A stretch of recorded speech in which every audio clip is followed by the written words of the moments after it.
இஸ்ரவேலின் ஜெயபலமானவரே, ரதமும் குதிரை வீரருமாய் இருப்பவரே, அப்பா, ஒரு திரிகையை அணைக்கிறது போல எங்கள் யுத்தங்களை ஓய பண்ண வல்லவரே, சர்வ வலிமை பொருந்திய எங்கள் மகாதேவனே, 1000 தலைமுறைகளுக்கு இரக்கங்களை காக்கிற தெய்வமே, நீர் என்றென்றேக்கும் சோத்தரிக்கப்படத்தக்கவர் ராஜா. ஹல்லேலூயா, ஹல்லேலூயா. நீர் நல்லவர், நல்லவர், நல்லவர்.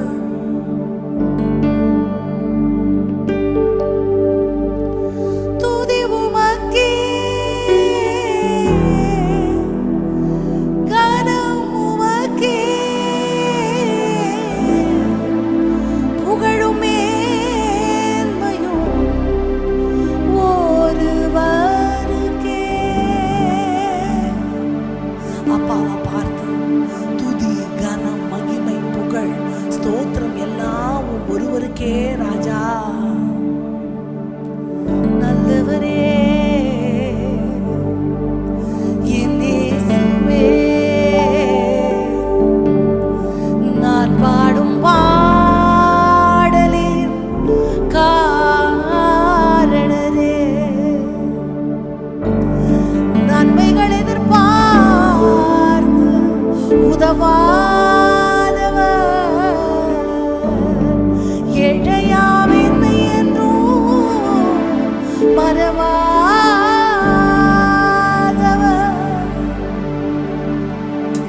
என்னை நினைக்கிற தெய்வம், எனக்கு நீர் பாய்ச்சுகிற தெய்வம், என் தாகம் தீர்க்கிற ஜீவனே, உளமார்ந்த நன்றி உமக்கு காணிக்கையாக்குகிறோம் ஆண்டவரே. தேவனுக்கு ஏற்கும் பலிகள் நொறுங்குண்ட ஆவி, நொறுங்குண்டு படிந்த ஆவி உள்ளவர்களிடத்தில் வாசமாயிருக்கிறீர் ஆண்டவரே. உருக்கமான இரக்கங்களினால் என்னை சேர்த்துக் கொள்கிறவர், கண்மலையின் தேனினால் எங்களை திருப்தியாக்குகிறவரே, நல்லவரே, என் இயேசுவே, நான் பாடும் பாடலின் காரணரே, நல்லவரே, என் இயேசுவே, நான் பாடும் பாடலின் காரணரே, நன்மைகள் எதிர்பார்த்து உதவாதவர், ஏழையாம் என்னை என்றும் மறவாதவர், நன்மைகள் எதிர்பார்த்து உதவாதவர், ஏழையாம் என்னை என்றும் மறவாதவர், துதி உமக்கே, கனம் உமக்கே, புகழும் மேன்மையும் ஒருவருக்கே, துதி உமக்கே,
மாத்திரமே ஐயா. துதி உமக்கே கனம், எல்லா கனத்திற்கும் பாத்திர, புகழ்ச்சிக்கும் பாத்திர ஒருவருக்கே.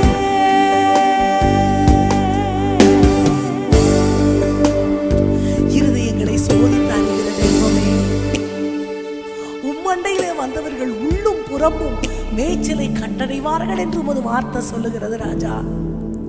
தமது ஜனத்திற்காக பரிதபிக்கிற தெய்வம், தமது ஜனத்தின் மேல் மனமிறங்குகிற தெய்வம் உம்மையல்லாமல் யாரும் இல்லையப்பா. நீர் செய்த எல்லா உபகாரங்களுக்காக நன்றி, எண்ணி முடியாத அதிசயங்களுக்காக நன்றி. இந்த நாளை எங்களுக்கு நியமித்து கொடுத்தீங்கப்பா. தகுதி இல்லாதவர்களையும் தகுதிப்படுத்துகிறீர். எண்ணி முடியாத காரியங்களை எங்கள் வாழ்க்கையில இன்றளவும் செய்தீர். இனியும் நீர் செய்ய வல்லவர் என்று நாங்கள் மனப்பூர்வமாய் விசுவாசிக்கிறோம். வந்த தேவஜனங்கள் ஒவ்வொருவரையும் ஆசீர்வதிங்க. வர தடைப்பட்ட மக்களை கொண்டு வந்து சேருங்க. நேரலையில எங்களோடு இணைந்திருக்கிற ஒவ்வொரு பிள்ளைகள் அவங்க இருக்கிற இடங்களில் பலிபீடங்கள் செப்பனிடப்படட்டும் ஐயா. அக்கினியாய் ஆவியானவர் உமது பிள்ளைகளுக்கு பிரத்யட்சமாய் பதிலளிக்க வேண்டும் என்று ஜெபிக்கிறப்பா. வார்த்தை மூலியமா இடைபடுங்க, ஆராதனை மூலியமா இடைபடுங்க. இருதயங்கள் தெய்வத்தோடு ஒப்புரவாக்கப்படட்டும் ஐயா. கண்டிராத மேன்மைகளை காண நீர் கிருபை செய்ய வேண்டுமாய் ஜெபிக்கிறேன். உன் திருக்கரங்கள் ஒப்பு கொடுக்கிறோம். எங்களோடு வழி நடத்தும். இயேசுவின் நாமத்தில் ஜெபத்தை ஏறெடுக்கிறோம் எங்கள் நல்ல தகப்பனே, ஆமென். நாம் இருக்கிற இடங்களில் அமர்ந்து கொள்ளலாம். மறுபடியும் இந்த மாலை வேளையில உங்களோடு கூட இணைந்து ஆண்டவரை ஆராதிக்கிறதற்கு ஆண்டவர் தந்த ஸ்லாக்கியத்திற்காக ஆண்டவருக்கு நன்றி செலுத்துகிறேன். நாம் எல்லாரும் ஆண்டவருடைய நாமத்தை உயர்த்தி சத்தமாய் பாடல்களை பாடி அவரை நம்ம மகிமைப்படுத்துவோம். தன் நாமம் உயர்த்தப்படுகிற இடங்களில் ஆண்டவர் இறங்கி வருகிறவர், தமது ஜனத்திற்கு சமாதானம் அருளி அவர்களை தேற்றுகிறவர் என்று வார்த்தை சொல்லுகிறது. நம்ம எல்லாரும் பாடுவோம். அவர் இந்த சங்கீதமானவர், பலனுள்ள கோட்டை, ஜீவனின் அதிபதியான அவரை ஜீவனுள்ள காலமெல்லாம் நான் வாழ்த்துகிறேன். துதிகளின் மத்தியில வாசம் செய்கிற தெய்வம் அவர். தூத கணங்கள் ஓய்வில்லாமல் துதிக்கிற பயபக்திக்குரிய அந்த ஆண்டவர்.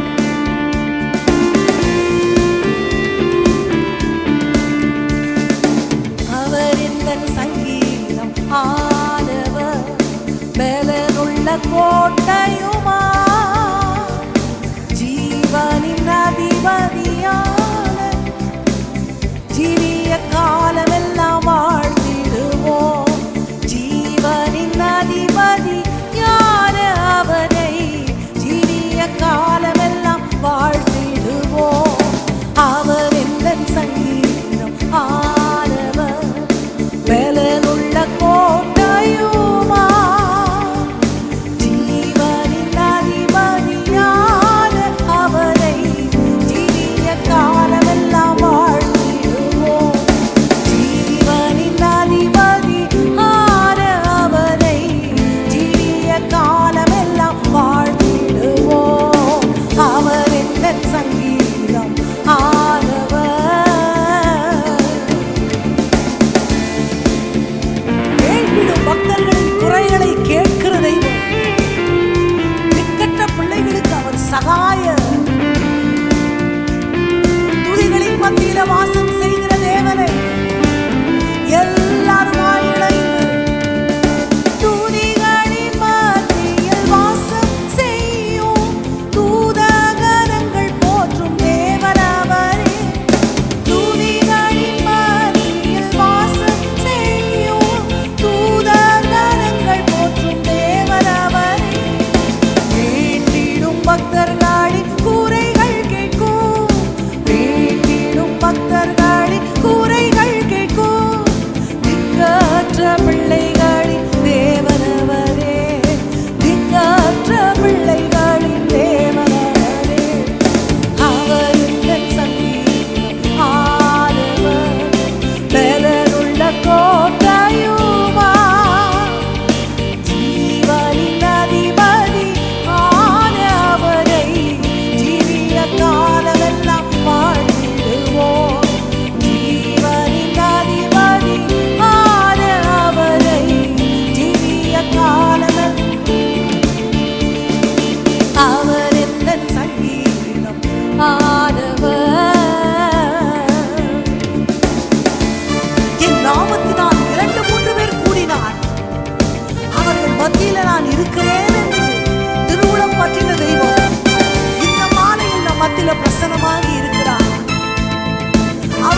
ஆண்டவர் எனக்கு என்னவா, எனக்கு பாடல் ஆயிட்டார், எனக்கு சங்கீதம் ஆயிட்டார். நம்ம ஏதோ ஒரு அக்கேஷனில் யாரோ ஒருத்தரை பார்த்து ரொம்ப பிடிச்சி போச்சுன்னா வீட்டில் வந்து என்ன பண்ணுவோம், ஒரு ஊழியக்காரை பார்த்துட்டோன்னு வைங்களேன், என்ன மாதிரி பிரசங்கம் பண்ணார் தெரியுமா, அவர் அப்படியே வரும்போதே ஒரு திருட்ட சொன்னால் பரவாயில்ல, போதும் போதும் இவர் புகழ் பாடாத சொல்லுவாங்களா?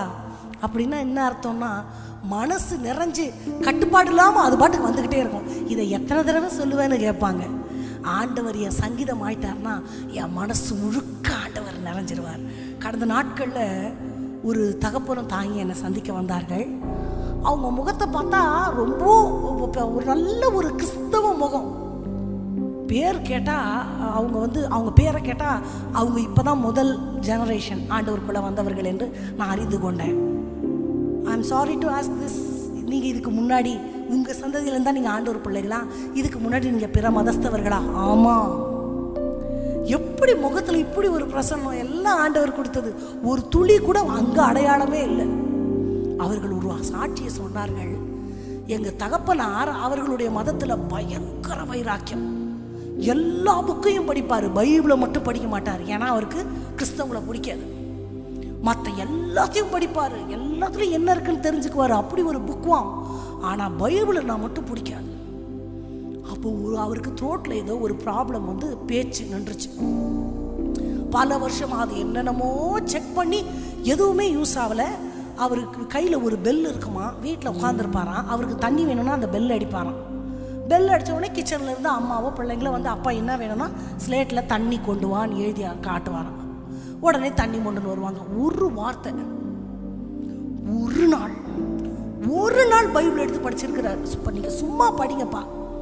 படித்த உடனே அவர் மனசில் ஏதோ குத்தப்பட்டு அழ ஆரம்பித்தார். கண்களில் தண்ணி வந்திருக்குது. ஏன்னு கேட்கணும்னா என்னை டிஸ்டர்ப் பண்ணாதீங்கன்னு ஒரு குழந்தை போல செய்த பாவங்களை அறிக்கையிட ஆரம்பித்தார். தொண்டை திறந்து அப்படியே சரளமாக பேச ஆரம்பிச்சிட்டார். அவருடைய 50வது வயதில் இப்படி எல்லாம் நடக்குமா? இன்றைக்கும் ஆண்டவர் அற்புதங்களை செய்ய வல்லவர், என் ஜீவனை பாதுகாக்க வல்லவர். அவங்க சொல்லும் பொழுது எனக்கு மெய் சிலிர்த்தது. அவர் அவ்வளவு நாள் வணங்கின அந்த பக்தி வாழ்க்கை என்ன ஆயிற்று? அவ்வளோ புத்தகங்களை படித்த அறிவாளியினுடைய அறிவு எங்கே போயிற்று? ஒரு குழந்தைய போல ஆண்டவர் மடியில் தவழணும்னு நினச்ச உடனே அத்தனை பல வருடங்களாக அவருக்கு பேச்சு இல்லை. ஸ்லேட்டில் எழுதி பெல்லு பக்கத்தில் ஒரு பெல் இருக்கும், அப்படி டிங்குன்னு அடிப்பாராம். அடித்த உடனே யாரா வந்துடுவாங்க. ஸ்லேட்டில் எழுதி காமிச்சிட்டு அழைச்சிடுவார். அந்த ஸ்லேட்டில் எழுதுகிற பல்பும் ஒரு எரேசரு எல்லாம் பக்கத்தில் இருக்கும். பெல்லு எங்கே போனாலும் அந்த பெல்லோட தான் போவாராம். நினச்சி பாருங்க, அது எல்லாத்தையும் டே 1 அந்த ஒரு நிமிஷம் எல்லாத்தையும் தூக்கி போட்டு பேச ஆரம்பித்தவர் ஆயுள் வரைக்கும் பேசிக்கொண்டு தான் இருந்தார். என் ஆண்டவருடைய அற்புதத்தின் கரம் குறுகி போகவில்லை இன்றளவும். ஜீவனின் அதிபதியான அவரை ஜீவிய காலமெல்லாம் வாழ்த்திடுவோம். என் மூச்சு இருக்கிற வரைக்கும் புகழ்ந்துகிட்டே இருக்கணும். மறுபடியும் சொல்லாமா? வானவர் கிறிஸ்தேசு நாமம் அதை நான் வாழ்நாள் முழுவதும் பாடுவேன். பொருத்தனையோட கரங்களை தட்டி பாடலாமா? என் வாழ்நாள் முழுவதும் அவர் நாமத்தை நான் கூறிக்கொண்டே இருப்பேன். வாழ்நாள் முழுவதும் நான் வாழ்த்துவேன். வருகையில் அவரோடு நான் இணையும் வரை, மரணம் என்னை சந்திக்கும் வரை, பூமியிலே என் நாட்கள் முடியும் வரை அந்த நாமத்தை உச்சரிக்காமல் நான் ஓய்வதில்லை. வானவர் கிறிஸ்தேசு நாமம் அதை வாழ்நாள் முழுவதும் வாழ்த்திடுவோம். வானவர் கிறிஸ்தேசு நாமம் அதை வாழ்நாள் முழுவதும் வாழ்த்திடுவோம். வருகையில் அவரோடு இணைந்து என்றோம், வருகையில் அவரோடு இணைந்து என்றோம்.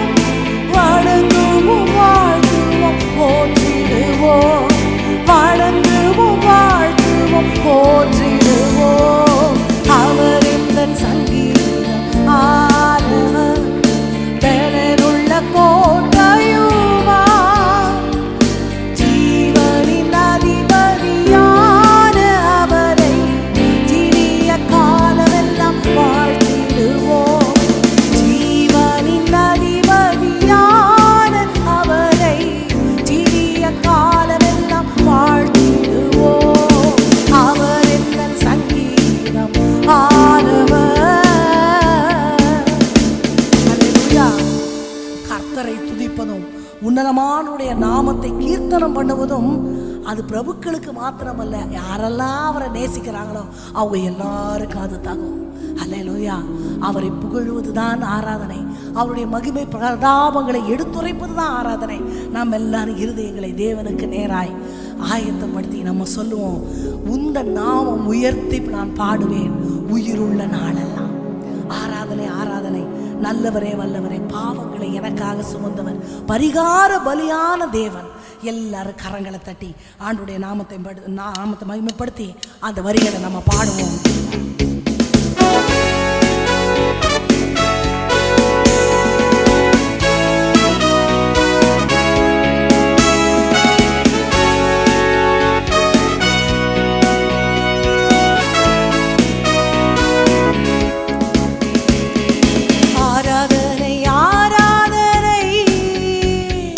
வல்லவரே நல்லவரே,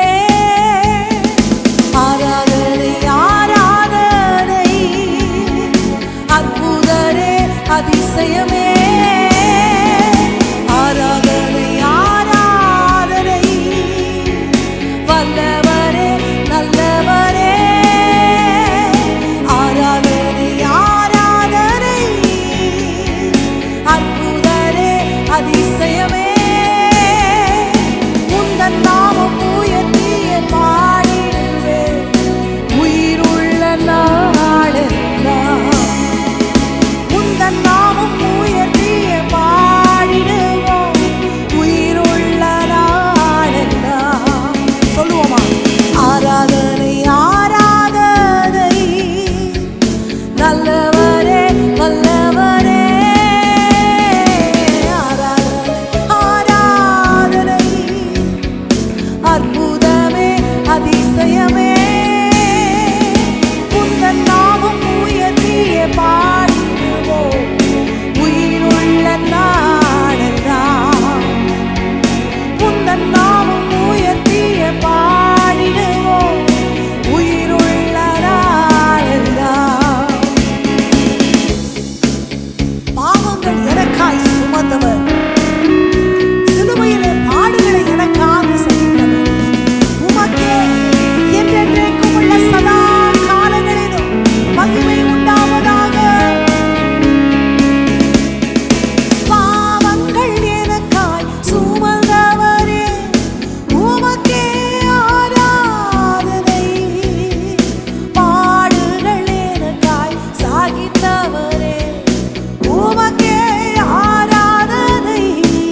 அல்லேலூயா.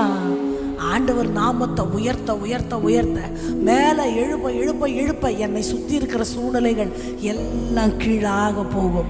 நம்புறோமா?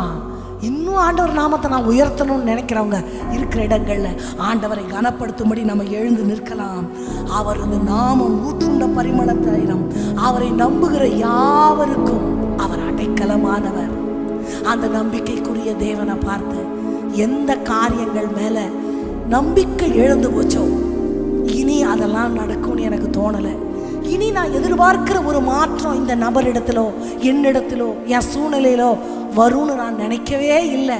அதெல்லாம் முடிஞ்சு போன கதை, புதஞ்சு போன வாழ்க்கைன்னு எதை நினைக்கிறோமோ அதை கண்களுக்கு முன்னாடி வைத்து ஆண்டவரை பார்த்து நீங்கள் இதை செஞ்சு முடிக்க முடியும் நான் நம்புகிறேன்ப்பா.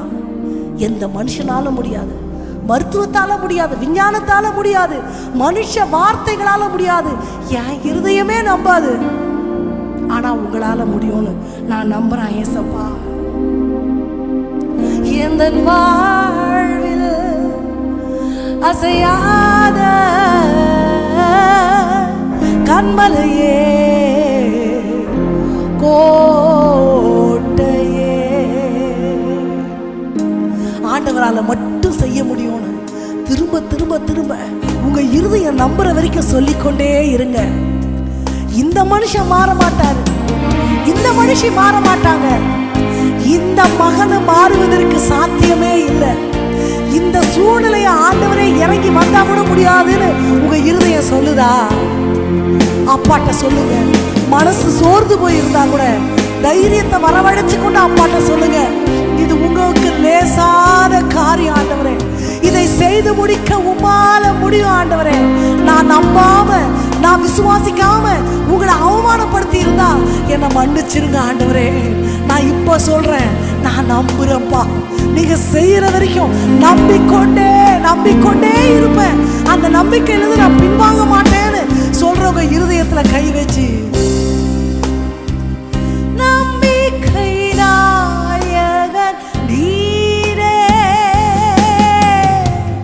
நம்பிடுவேன் நான் உம்மையே. நம்பிக்கை நாயகன் நீரே நம்பிடுவேன் நான் உம்மையே. எந்த வாழ்வில் ஆசையாத கண்மலையே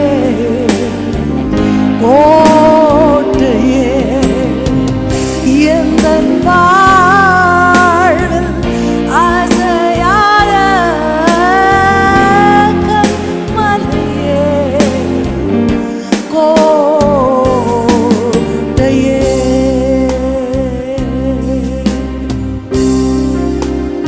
ஒரே நிமிடம் எல்லாரும் உங்க சிந்தைகள் எல்லாவற்றையும் மனசுல நினைச்சு பாருங்க. இந்த காரியம் மாறும்னு என் மனசே சொல்லல, அது அவ்வளவுதான். நான் மாத்திக்கிட்டேன், நான் தீர்மானம் பண்ணிக்கிட்டேன்.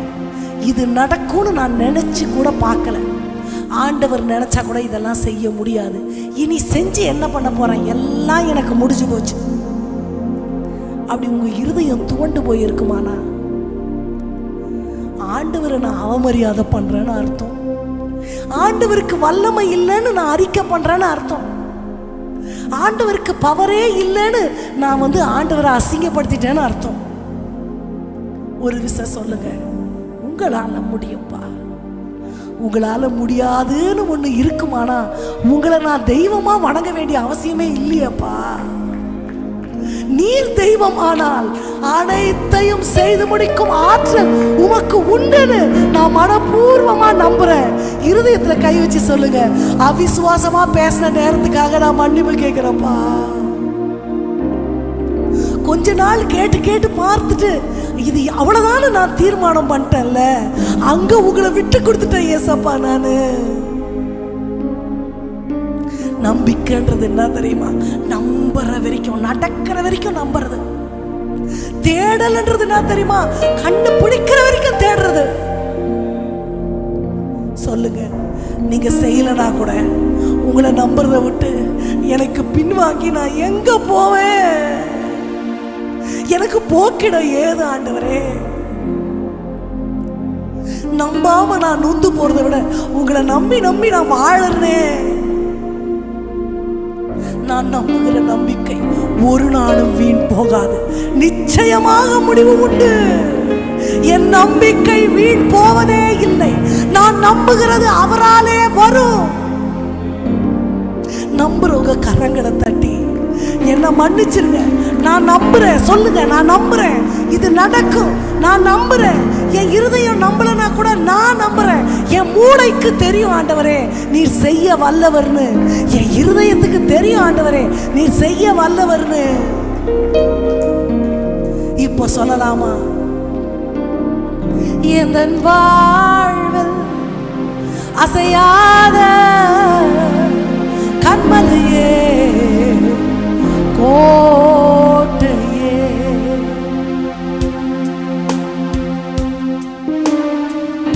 உம்மையே நம்புவே, உண்மையா ஆராதிப்பே, உம்மையே நம்புவே. உண்மையா நம்புறவங்க இருதயத்துல கை வச்சு அப்பா கிட்ட சொல்லுங்க, நான் நம்புறேன். திரும்ப திரும்ப சொல்லுங்க, உண்மையே நான் நம்புவேன், உண்மையே நம்புவேன். உங்களை நம்புறத விட்டு எனக்கு என்ன வழி இருக்குப்பா? நம்பிக்கொண்டே இருக்கிறப்பா. உண்மையே சீர்படுத்துகிறவராய், ஸ்திரப்படுத்துகிறவராய், பெருமையானவைகளை மாற்றுகிறவராய், பெருமையானவைகளின் மேல் அசைவாடுகிறவராய் என் வாழ்க்கையில நீங்க வரணுமே. நான் நம்பிக்கொண்டே இருக்கிறப்பா. உண்மையா ஆராதிப்பேன். இப்ப சொல்லுவோமா? நம்பிக்கையினாயர் நீரே இயேசுயா. நான் நம்புறப்பா உம்மையே.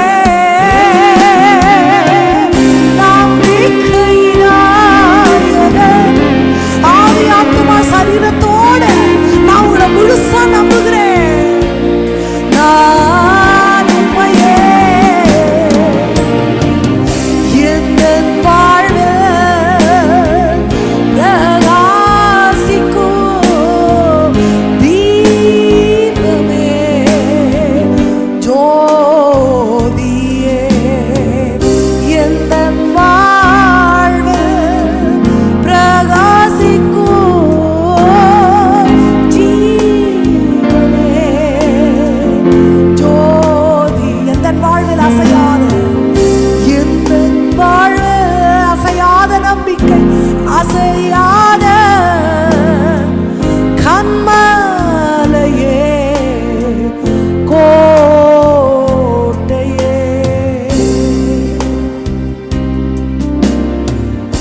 எல்லாம் மறுபடியும் ஒரு விசை நான் நம்புறேன். நீங்க செய்து முடிக்க வல்லவர்னு நான் நம்புறேன், மனப்பூர்வமா நம்புறேன். இனி இந்த நம்பிக்கையிலிருந்து நான் பின்வாங்கவே மாட்டேன் ஏசப்பா. உங்களை அவமானப்படுத்தவே மாட்டேன்.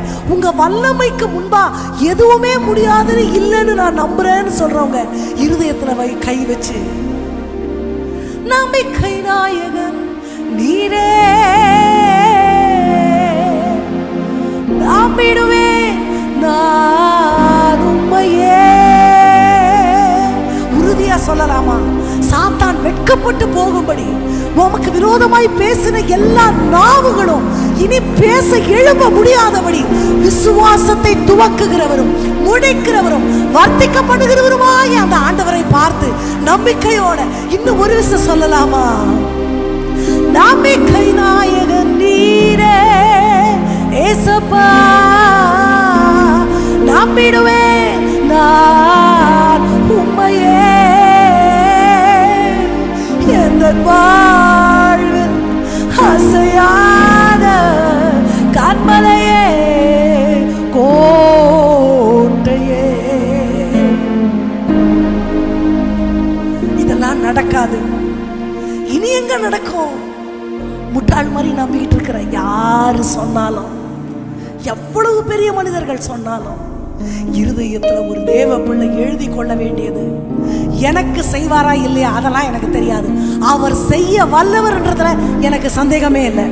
அவரால் முடியாதுன்னு நான் சொல்லவே மாட்டேன். அவரால் முடியும். அவருக்கான நேரத்தில் செய்வார். செய்கிறவரை காத்திருக்கிறதுல இருந்து நான் பின்வாங்கவே மாட்டேன். சொல்றவங்க மட்டும் இருதயத்துல கை வச்சு கடைசியா, எந்த வாழ்வில் அசையாத கண்மலையே கோட்டையே.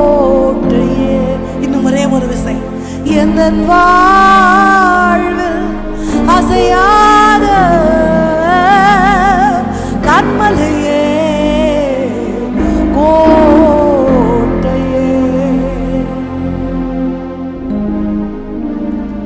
விசுவாசம் தேவனை கனப்படுத்துகிறது. தேவன் விசுவாசத்தை கனப்படுத்துகிறார். நான் விசுவாசிக்கிறேன்னா ஆண்டவரை நான் ஹானர் பண்றேன். இருதயத்துல சொல்லுங்க, உங்களை நான் கனப்படுத்த விரும்புகிறேன்ப்பா. உங்களை நான் கனவீனப்படுத்த மாட்டேன். அவிசுவாசமான வார்த்தைகளை, அவநம்பிக்கையான வார்த்தைகளை சொல்லி உங்களுடைய வல்லமையை நான் கீழ்த்தரமா நினைக்க மாட்டேன். ஆண்டவரே, உயர்த்துகிற துதி என் நாவிலேயே இருக்கும். ஒரு நாள் கூட வார்த்தைகளால் நான் உங்களை மறுதலிக்கவே மாட்டேன். எல்ஷடாய் எனும் நாமம் சர்வ வல்லமை உள்ளவர். எல்லாரும் சொல்லுவோமா? எல்ஷடாய் தெய்வமே, சர்வ வல்லமை உள்ளவரே, யெகோவா தெய்வமே, என்னை பெருகச் செய்வார். சர்வ வல்லமை உள்ள தேவனாகிய கர்த்தாவே, உம்மை புகழ்ந்து பாடிக்கொண்டே எங்க ஆயுசு முடிவதை போல ஒரு மேன்மை இந்த உலகத்துல எதுவுமே இல்லைன்னு மனப்பூர்வமா நம்புகிறோம். ஆண்டவரே, தமது ஜனங்களுக்கு நீர் செய்ய நினைத்த யாவையும் செய்து முடிக்கிறவர். அதை செய்து முடிக்கும் அளவும் உங்க வலதுகரம் தனது செயலை, எப்ராஹிமை மறந்தா உங்க வலதுகரம் செயல் எழுந்துடும். உங்க பிள்ளைகளுக்கு நீர் நினைத்ததை செய்து முடிக்காம நீங்க உட்கார போறதில்லை, உம்மை அமர விடுவதில்லை. என்றேக்கும் நினைப்பூட்டுதலாய் எங்க விசுவாசம் உம்மை தூண்டிக்கொண்டே இருக்கட்டும் ஐயா. எங்க இருதயமெல்லாம் நிறைந்திருக்கிற தெய்வத்திற்கு நன்றிகளை, கோடி நன்றிகளை காணிக்கை ஆக்குகிறோம். இந்த நாள் எங்களோட பேசுங்க, எங்க மத்தியில உலாவுங்க. எங்க இருதயங்கள் உமக்கு நேராக்கப்படட்டும் ஐயா. எங்க கண்கள் உமக்கு நேரா இருக்கட்டும் ஐயா. எங்க சிந்தைகள் உமக்குரியவைகளை சிந்திக்கட்டும் ஐயா. திருக்கரங்களில் நான் ஒப்பு கொடுக்கிறேன். இயேசுவின் நாமத்தில் ஜெபத்தை ஏறெடுக்கிறோம் எங்கள் நல்ல தகப்பனே, ஆமென். நாம் எல்லாம் இருக்கிற இடங்களில் அமர்ந்து கொள்ளலாம்.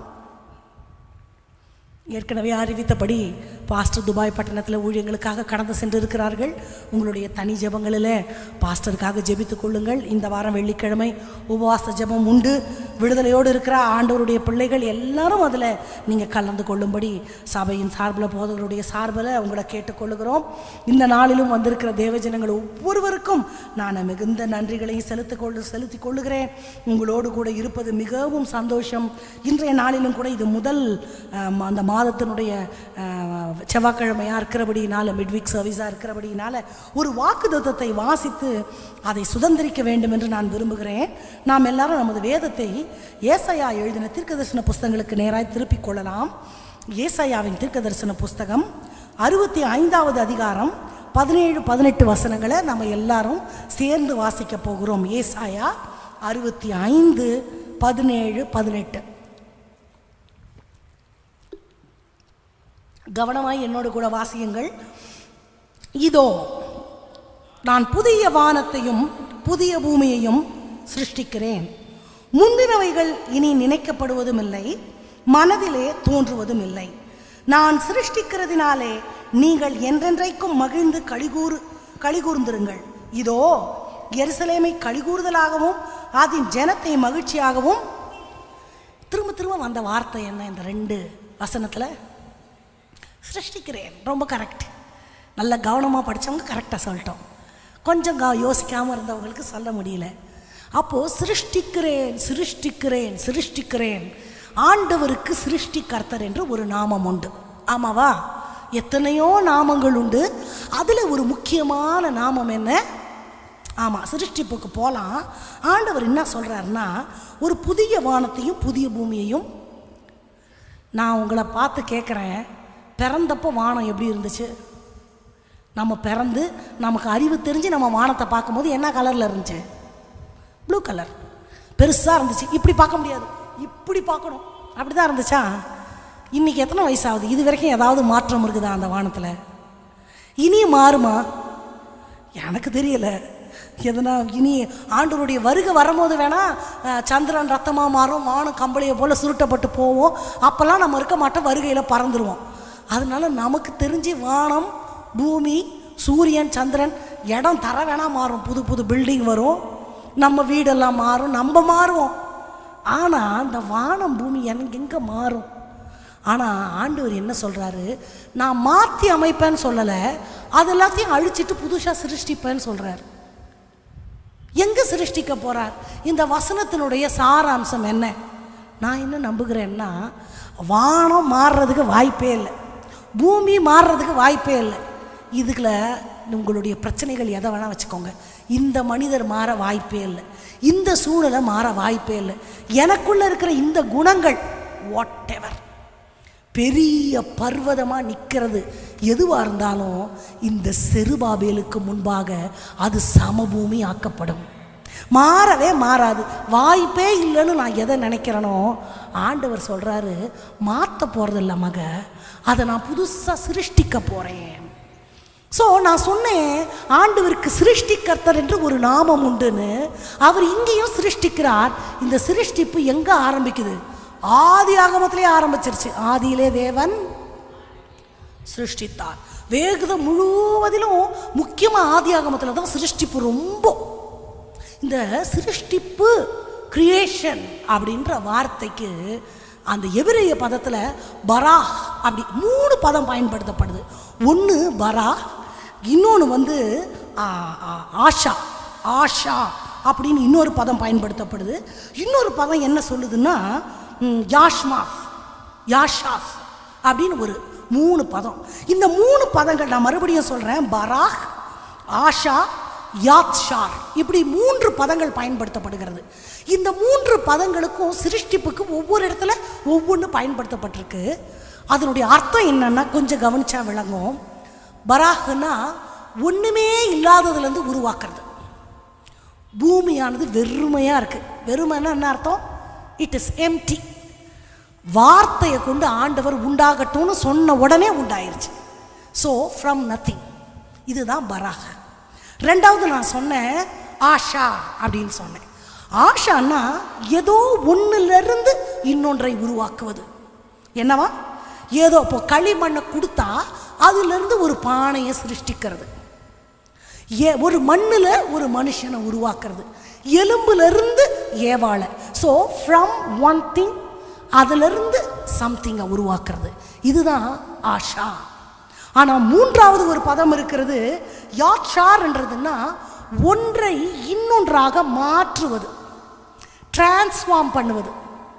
ரசம், தண்ணீர் திராட்சை ரசமாக மாறுவது, எண்ணெய் பெருகுவது. ஸோ ஃப்ரம் சம்திங்லேருந்து இன்னொன்று மாற்றி அமைப்பது, மறுசீரமைக்கிறது. இப்படி 3 அர்த்தங்கள் சிருஷ்டிப்புக்குள்ளே அடங்கி இருக்குது. நான் மறுபடியும் வருஷப்படுத்துகிறேன். அந்த முதல்னா பராஹ், ஆஷா, யாத்சார். பராஹ்னா ஒன்றுமே இல்லாமல் இருந்து ஒன்றை உண்டாக்குறது, ஜீபூமா மாதிரி வார்த்தை. ஆண்டவர் சொன்னவனே உண்டாகும், பூமி எல்லாம் உண்டானது.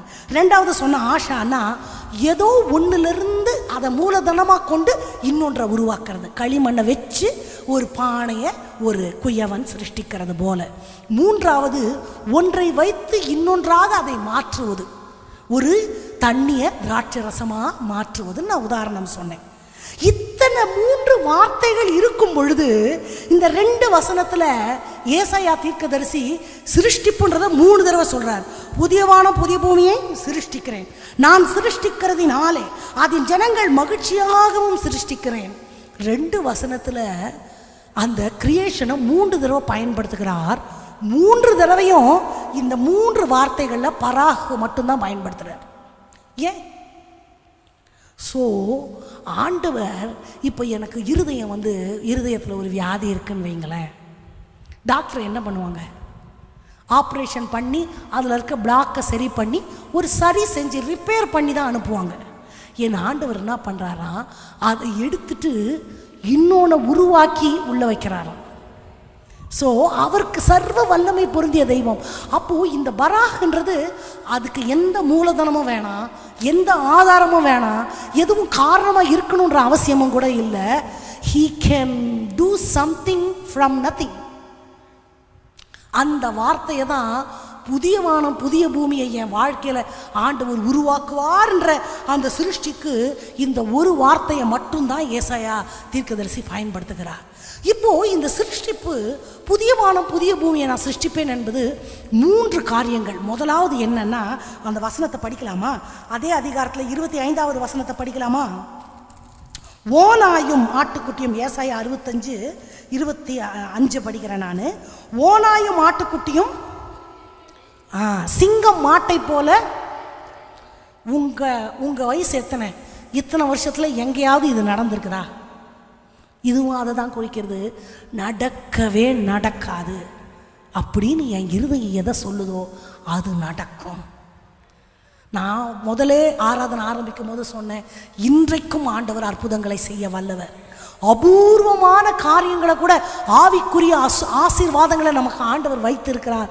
நாம் அதில் பங்கு பெறணும்னு உங்களுக்கு சொன்னேனா ஒரு 2-3 வாரத்துக்கு முன்னாடி. இன்றைக்கும் நான் சொல்லுகிறேன், நடக்கவே நடக்காது. இந்த மனுஷன் மாறுவாரா? மாறுவார். அதை தான் ஆண்டவர் சொல்றார். சிங்கம் பட்சிக்கிறதற்கென்றே பிறந்தது. ஓநாயினுடைய இறை யார் தான்? ஆட்டுக்குட்டி. பட்சிக்கிறவன் இடத்துல இருந்து பட்சணை எப்படி வரும்?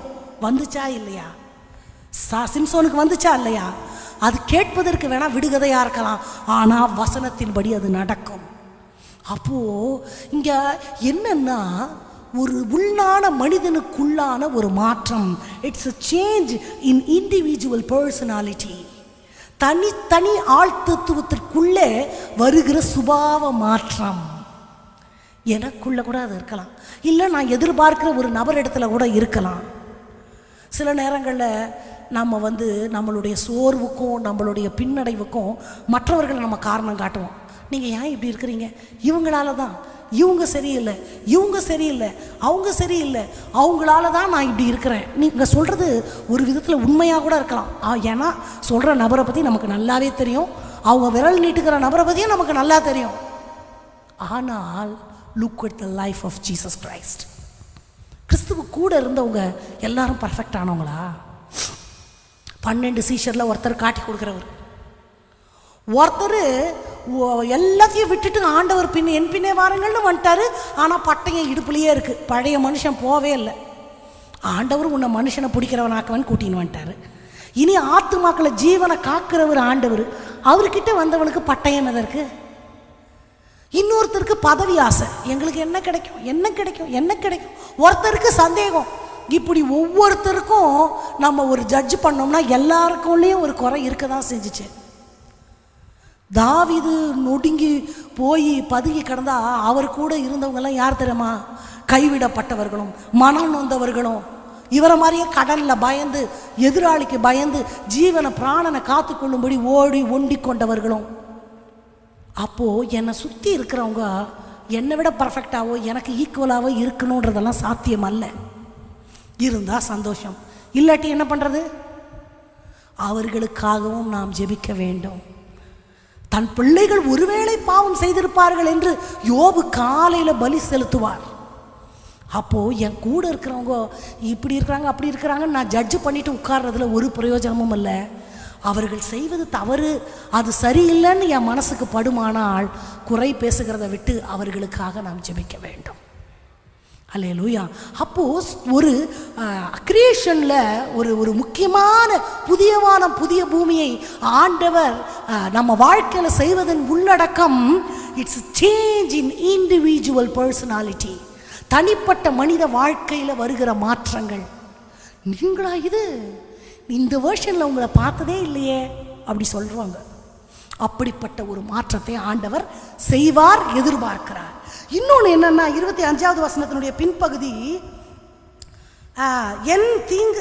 அவைகள் தீங்கு செய்வதும் இல்லை கேடுண்டாக்குவதும் இல்லை என்று கர்த்தர் சொல்லுகிறார். அப்போ என்னன்னா, எது நடக்கும் நான் எதிர்பார்த்துட்டு இருக்கிறேனோ அது நடக்கவே நடக்காது. இதுதான் நடக்கும். நம்ம ஒரு ஜட்ஜ்மெண்ட்டுக்குள்ளே வருவோம்ல, அதை சூழ்நிலைகளை மாற்றி அமைக்கிற கர்த்தர். He will change the circumstances. இதுதான் நடக்கும்னு நான் யூகிக்கிற எதுவுமே நடக்காது, அதை மாற்றி அமைக்கிறவர். அப்படிதான் ஆண்டவர் அற்புதம் செய்கிறதெல்லாம் நம்மளால் கற்பனையே பண்ண முடியாது. ஒன்று படிக்கலாமா? 2 ராஜாக்களுக்கு நேராக நம்ம வசனத்தை திருப்பி கொள்ளலாம். ரொம்ப எனக்கு அது படிக்கும்போது சிரிப்பாகவும் இருந்தது. ஆனால் ஆண்டவருடைய மகத்துவத்தை இதுக்கு மேலே எடுத்து எம்புகிறதுக்கு ஒரு ஒரு நமக்கு ஒரு காரணம் தேவையா அப்படின்ற அளவுக்கு இருந்துச்சு. நம்ம எல்லாம் 2 ராஜாக்களின் புஸ்தகம் 3வது அதிகாரத்தை எடுத்துக்கலாமா? 3வது அதிகாரம் 17வது வசனத்தை நான் உங்களுக்காக வாசிக்கிறேன். 2 ராஜாக்கள் 3வது அதிகாரம் 17வது வசனம். நீங்கள் காற்றையும் காண மாட்டீர்கள், மழையையும் காண மாட்டீர்கள், ஆனாலும் நீங்களும் உங்கள் ஆடு மாடுகளும் உங்கள் மிருக ஜீவன்களும் குடிக்கும்படிக்கு இந்த பள்ளத்தாக்கு தண்ணீரால் நிரப்பப்படும் என்று கர்த்தர் சொல்லுகிறார். இது கர்த்தரின் பார்வைக்கு, எல்லாரும் சொல்லுங்க, கர்த்தரின் பார்வைக்கு, எல்லாரும் சத்தமாக சொல்கிற வரைக்கும் விட மாட்டேன். அற்பகாரியம்னா என்ன அர்த்தம்? சிம்பிள், ஜுஜ்பி, இட் இஸ் நத்திங். எது என் வாழ்க்கையில் ஓசோ இதெல்லாம் நடக்குமான்னு, இதெல்லாம் முடவல் போய் கொம்புதேனுக்கு ஆசைப்படலாமா? நான் அண்ணாந்து பார்க்க மட்டும்தான் முடியும், கற்பனை மட்டும்தான் பண்ண முடியும். இதெல்லாம் நடக்கவே நடக்காது. நான் எதை சொல்கிறேனோ அது என் ஆண்டவருக்கு அற்ப காரியம். இது எந்த சூழ்நிலை தெரியுமா? இந்த வாக்குதத்தம் இஸ்ரவேலில் எழும்புற ராஜாக்களில் விரல் விட்டு என்ற அளவு தான் நல்ல ராஜாக்கள். நான் யோசியாவை பற்றி கடந்த வாரத்தில் சொன்னேன். அந்த மாதிரி ஒரு நல்ல ராஜா யோசபாத். யுத்தத்துக்கு போகிறார். மோவாபியர் எதிர்கொண்டு வருவாங்க. யுத்தத்துக்கு போகிறவங்க கையில் என்ன இருக்கும்? எல்லாரும் பேசுங்க. பட்டயம் இருக்கும், கேடயம் இருக்கும், அம்பு இருக்கும், வில்லு இருக்கும். ஒருத்தனை கொல்றதுக்கு என்னெல்லாம் வேணுமோ அதெல்லாம் இருக்கும். எடுத்துக்கொண்டு அவங்கள பாதுகாக்கிறதுக்கு பாதுகாப்பு ட்ரெஸ் எல்லாம் போட்டுட்டு யுத்த ட்ரெஸ்ஸில் ஆர்மி மேன் மாதிரி AK-47 கிளம்பிட்டாங்க தலைவர்கள்லாம். எங்கே? யுத்தத்துக்கு. ஊருக்கு போகிற வழியை மூடன் அறியாதனால் அவன் தொல்லை அநேகரை இழைக்க பண்ணும். வழியும் தெரில, வாய்க்காலும் தெரில, சுற்றி வளைச்சி போகிறாங்க, தண்ணியே இல்லை. இவங்க தாகத்தில் சாப்பிட்றாங்க. மிருக ஜீவன் குதிரையெல்லாம் எடுத்துகிட்டு தானே போயிருப்பாங்க யுத்தத்துக்கு. அதுங்களும் தண்ணி தாகம். எல்லாருக்கும் என்ன தோணிருச்சு? எதிராளி வெட்டி சாவரமோ இல்லையோ, நம்ம தண்ணி தாகத்திலே செத்து போயிடுவோம் போல இருக்கு. என்ன செய்யறது? ராஜா தானே தலை பார்க்குறாரு. இங்கே தீர்க்கதரிசி யாராவது இருக்கிறாங்களா? சாப்பாத்தின் குமாரனுக்கு தண்ணி வார்த்தை ஒருத்தர் இருக்கிறாரு. யாரு? எலிசா. எலியாவுக்கு தண்ணி வார்த்தை எலிசா தீர்க்கதரிசி அங்கே இருக்கிறார். அவர்கிட்ட போய், ஐயா இந்த மாதிரி யுத்தத்துக்கு வந்துட்டோம், தண்ணி தாகம், உயிர் போகிற மாதிரி இருக்கிறோம். ரொம்ப தண்ணி தாகம் எடுத்துச்சுன்னா நம்ம உடம்பு டீஹைட்ரேட் ஆகி ஃபெயிண்ட் ஆகிடுவோம். உடம்புல உள்ள நீர்ச்சத்தெல்லாம் போயிடும்ல. நாங்கள் இந்த மாதிரி விடாய்த்து இருக்கிறோம், என்ன செய்யறது? அவர் ஃபஸ்ட்டு கொஞ்சம் சீன் விடுறாரு. நீங்கள் யார்? உங்கள் தகப்பனுடைய தீர்க்கதரிசிக்கிட்ட போய் கேளுங்க. நான் ஐயா அப்படிலாம் சொல்லாதீங்க, ஏதாவது ஒரு நல்ல வார்த்தை சொல்லுங்கள். அப்படியா? ஒரு மியூசிக் வாசிக்கிற வரவை வாசிக்கிட்டோம். அவர் ஏதாவது ஒன்று டின்ற சரி, நமக்கெல்லாம் ஆவியானவர். பைபிளில் இசையில் அசுத்த ஆவி ஓடி இருக்குது, அப்படி இல்லையா? அப்போது பிசாசை துரத்துற அபிஷேகம் பெற்றது வாசிக்கிறவங்க கைகளில் இருக்குது. உங்களெல்லாம் ஆண்டவரடி பயன்படுத்திட்டோம். நீங்கள் வாசித்தா என்ன ஆகணும்? ஆவியானவர் எப்படி இறங்குறாரோ அசுத்தாவி அந்த மாதிரி போகணும். அப்படி வாசிக்கிற பிள்ளைங்க இவங்க ஏற்கனவே அப்படி தான் அபிஷேகம் பெற்றவங்க. ஆண்டவர் அந்த அபிஷேகத்தை ரெட்டிப்பாக்கி தரட்டும். சே ஆமென். ஓகே. அப்போது இவர் என்ன பண்ணுறாரு, இந்த தீர்க்கதரிசி ஒரு வாசிக்கிறவனை கூட்டுவான். அவன் இசை வாசிக்கும் போது ஆவியானவர் இறங்கி ஒரு வார்த்தை சொல்கிறாரு. அந்த வார்த்தையை தான் நம்ம படித்தோம். காற்றையும் காண மாட்டீங்க, மழையையும் காண மாட்டீங்க, வாய்க்கால்கள் தண்ணீரால் நிரம்பும், வாய்க்கால் வெட்டுங்கன்றார். நான் சொன்னேன், யுத்தத்துக்கு போகிறவங்க கையில் என்ன இருக்கும்னு? பட்டயமும் ஈட்டியும் இருக்கும். குழி வெட்டுறதுக்கு என்ன வேணும்? மண்வெட்டியும் கடப்பாறையும்.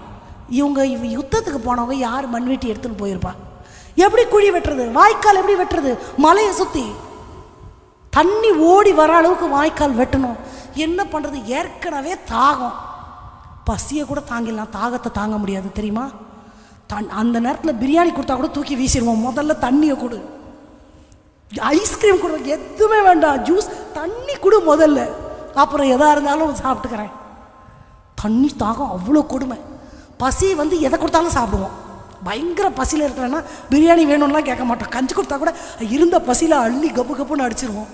ஆனால் தண்ணி தாகம் அப்படி கிடையாது. தண்ணியை தவிர எதுவுமே நமக்கு தோணாது. இந்த நிமிஷம் உயிர் போகுதுன்னு தோணும். அந்த மாதிரி இருக்கும்பொழுது மண்வெட்டியும் இல்லை, கடப்பாறையும் இல்லை. நீ என்ன ஆயுதம் வச்சுருக்கிறியோ அதை வச்சு குழி நோண்டு. உங்களுக்கு ஏதாவது ஒரு கூறுன்னு ஒன்று இருக்கா? அவன் தாகத்தில் செத்துக்கிட்டு இருக்கிறான். குழி நோண்டு, மண்ணு வெட்டு, வாய்க்காலை வெட்டுன்றீங்களே, என்ன நீ செய். ஒரு மேகம் ஒன்றுத்தையும் காற்றையும் பார்க்க மாட்டேன், மழையும் பார்க்க மாட்டேன், வாய்க்கால் ரொம்பன்னா ரொம்ப, அவ்வளோதான். அது ஆண்டவருக்கு லேசான காரியம். நீங்கள் வீட்டில் போய் அந்த அதிகாரத்தை படித்து பாருங்கள். ஏதோம்லேருந்து தண்ணி வந்துச்சுன்னு இருக்கு. அப்படின்னா ஏதோம் இவங்க இருக்கிற இடத்த விட கடல் மட்டத்துலேருந்து தாழ்வான பகுதி. தண்ணி பள்ளத்தில் பாயுமா, மேடு ஏறுமா? பள்ளத்தில் தானே பாயும். தண்ணி மேடு ஏறிச்சாங்க. அப்போது இவங்க வெட்டி போட்டு விடாய்த்து, ஏற்கனவே தண்ணி தாகும். இவங்களுக்கு அந்த ஆயுதங்கள் எதுவுமே இல்லை.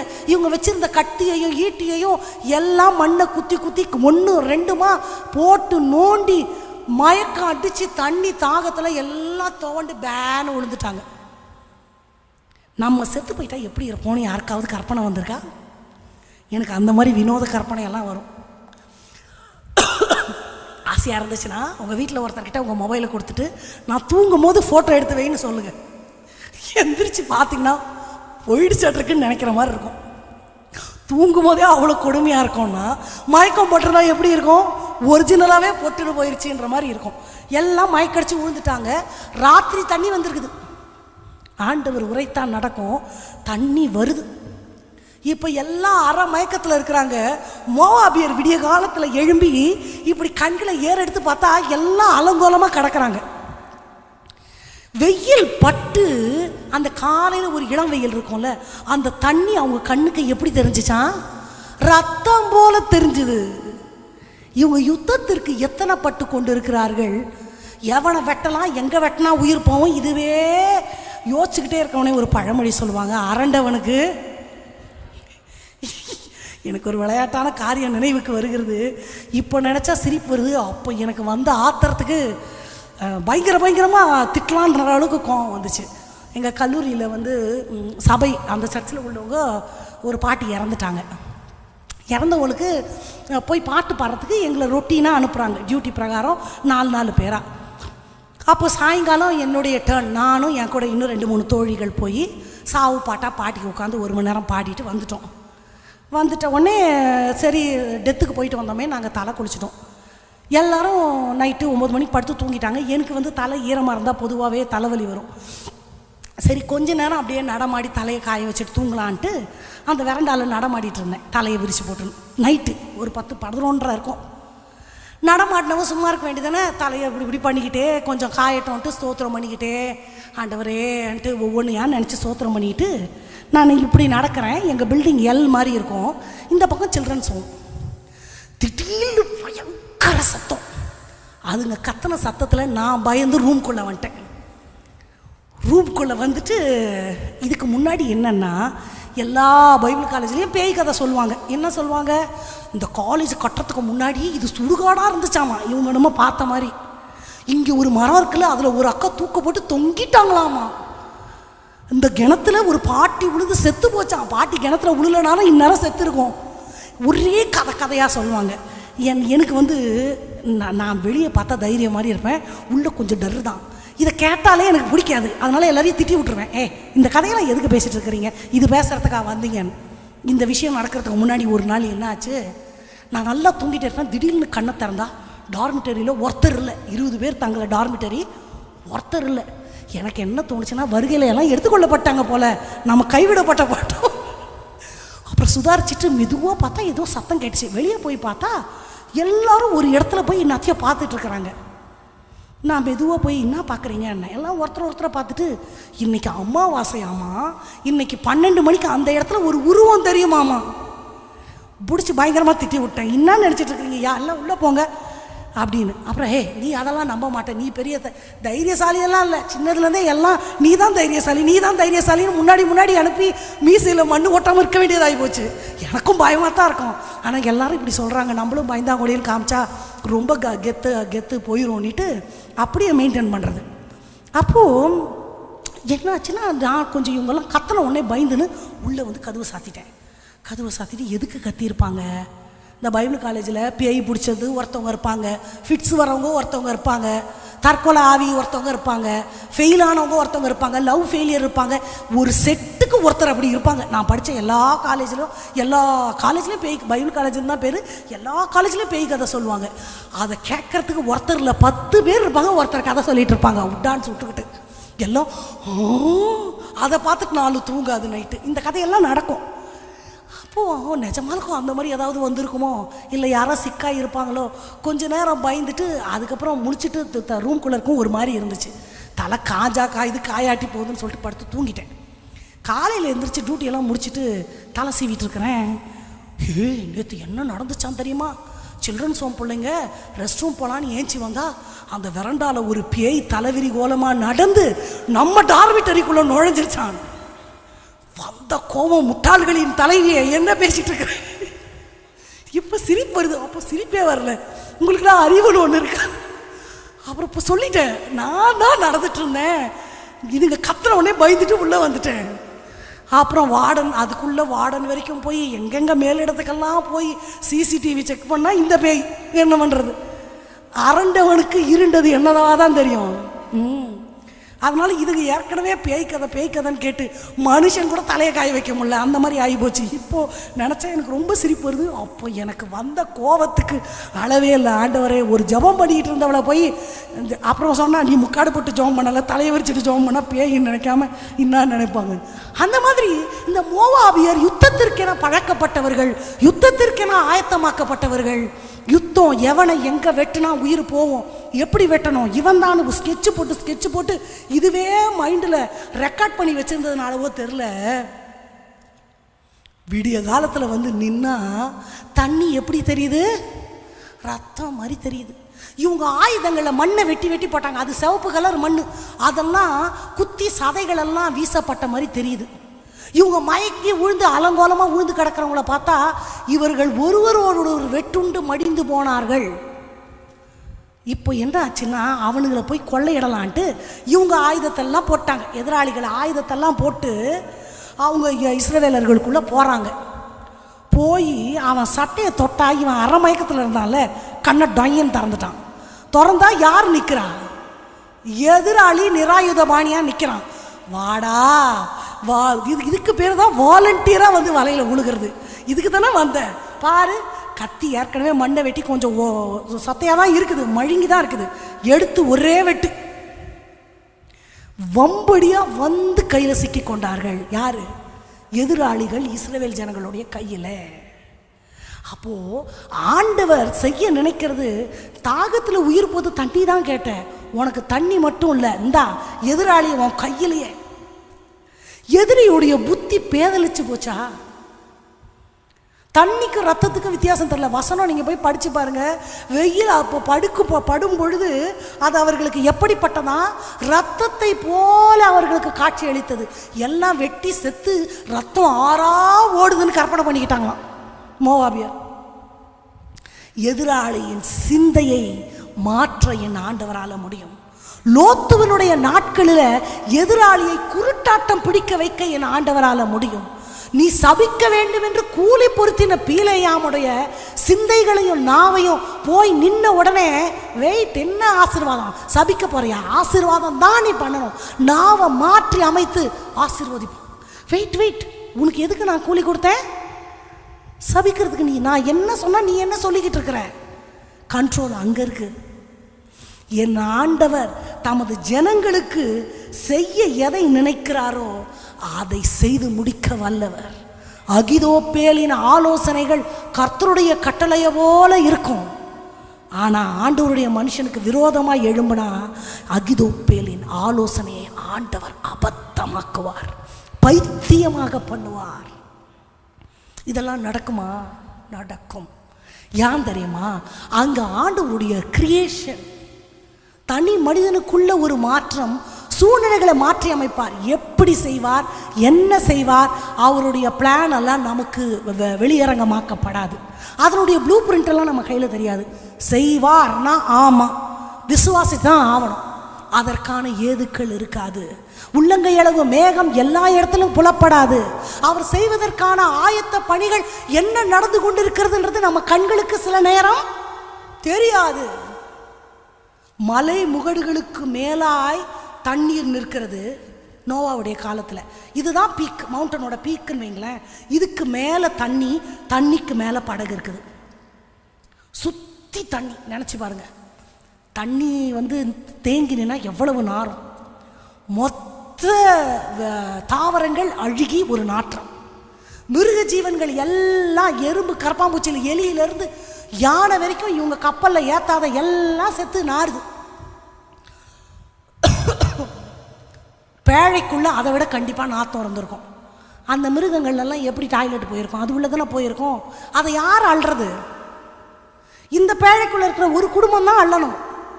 நாற்றமே வாழ்க்கையாக இருந்திருக்கும். யாருக்கு? பேழைக்குள்ளே இருந்தவங்களுக்கு. ஜாலியாக மிதக்குனாங்கன்னு நினச்சி பார்க்குறீங்களா? உயிர் போயிருக்கும். ஒரு மனுஷால பார்க்க முடியாது, ஒரு மரத்தை பார்க்க முடியாது, ஒரு கலரை அவங்க பார்க்கல. மேலே தெரிஞ்சால் வானம் ப்ளூ கலரில், கீழே பார்த்தா நாத்தம் பிடிச்ச தண்ணி. எத்தனை நாள்? வருஷ கணக்கா, 300 நாட்களுக்கு மேலே. எவ்வளோ ஒரு டிப்ரெஷனாக இருந்திருக்கும். ஆண்டவரே, எங்கே நிற்கிறோம்? இப்போ படகு மிதங்கி எங்கே போயிருக்குது, எங்கே வரப்போகிறோம், திக்கு திசை தெரியாது. எப்படி இருந்திருப்பாங்க? ஆனால் தண்ணி வத்தி கொண்டே தான் இருக்குது, வத்திக்கொண்டே இருக்குது, வத்திக்கொண்டே இருக்குது. அவங்களுக்கு தெரியல. எப்போ தெரிஞ்சிச்சு தெரியுமா? டங்குன்னு ஒரு முட்டுச்சு. முட்டினவனே ஒரு ஜர்க், பூமி எதிர்ச்சி வந்த மாதிரி இருந்திருக்கும். So then they came to know that, wow, தண்ணி அது வத்திக்கிட்டே தான் இருக்குது, வத்தும் போது தெரியாது. அவர் என்ன செய்கிறார்ன்றதெல்லாம் நமக்கு தெரியாது. ஆனால் ஏதோ ஒன்று நடந்து கொண்டே இருக்கும். நான் நம்பிக்கொண்டு தான் இருக்க வேண்டும். ஒரு நாள் வரும், அந்த பேழையினுடைய அடிப்பாகம் அந்த முகனையை தட்டும் பொழுது, ஜர்க்காகும் பொழுது கண்டுபிடிச்சிடலாம். வாவ், ஆண்டவர் கிரியை செஞ்சிட்டாரு. என் நம்பிக்கை ஒரு நாளும் வீணாகாது. சொல்லலாமா? ஒரு நாளும் வீணாகாது. நான் ஓடுகிற ஓட்டம், நான் பண்ணுகிற ஜெபம் ஒரு நாள் கூட என் மடிக்கு திரும்பாது. சொல்லலாமா? ஒரு நாளும் வீணாகாது. நான் ஓடும் ஓட்டம், நான் செய்யும் ஜெபம் ஒரு நாளும் வீணாகாது. ஒரு நாளும் வீணாகாது. எல்லாரும் சொல்லாமா?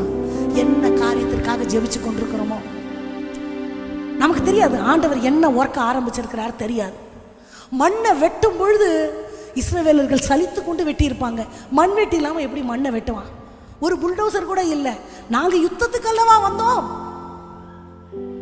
கடப்பாறையும் மண்வேட்டியும் எங்க கிட்ட இல்லை ப்ரோ, ஈட்டியும் பட்டயமும் மட்டும்தான் இருக்குது ப்ரோ அப்படின்னு சொல்லியிருப்பாங்கல்ல. இந்த மேட்டில் எப்படி தண்ணி ஏறி வரும்? அவருக்கு ஏதாவது அறிவு இருக்குதா? நீ செய். இது ஆண்டவருக்கு அற்ப காரியம். தூக்கம் வர்ற வரைக்கும் தாகமும் அடங்கலை, களைப்பும் ஓயலை, தண்ணியும் வந்த பாடில்லை. தண்ணி வந்தால் வருது, செத்தா சாவரம். மயங்கி கண்ணை மூடுனா தண்ணி, இவர்களும் மிருக ஜீவன்களும் தாகம் தீர குடிக்கிற வரைக்கும் தண்ணி. அந்த தண்ணியை எதிராளியை இழுத்து கொண்டு வந்து வலையில போட்டுருச்சு. ஆண்டவருடைய வார்த்தைக்கு கீழ்ப்படியணும்.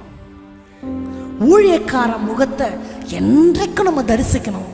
ஊழியக்காரன் வாயிலிருந்து வருகிற வார்த்தைகள் மனுஷ வார்த்தை அல்ல, அது தெய்வத்தின் வார்த்தை.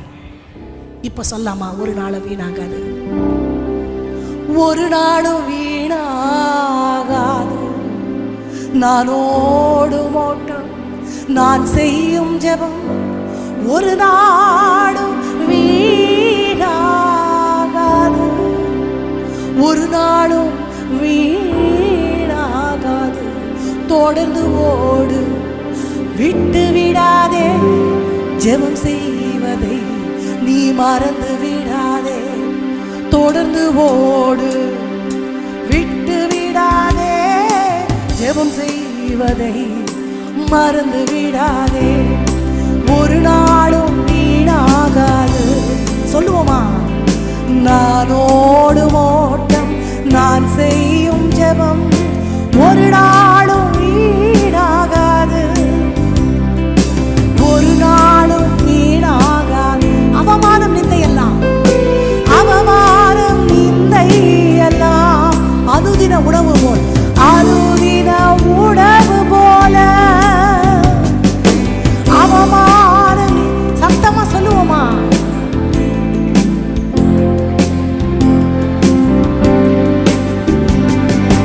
வழி சொல் எதிர்ப்பு எல்லாம் பலன் தரும் ஊட்டச்சத்து. வழி சொல் எதிர்ப்பு எல்லாம் பலன் தரும் ஊட்டச்சத்து. தொடர்ந்து ஓடு, விட்டு விடாதே, தொடர்ந்து ஓடு, விட்டு விடாதே, ஜெபம் செய்வதை மறந்து விடாதே. தொடர்ந்து ஓடு,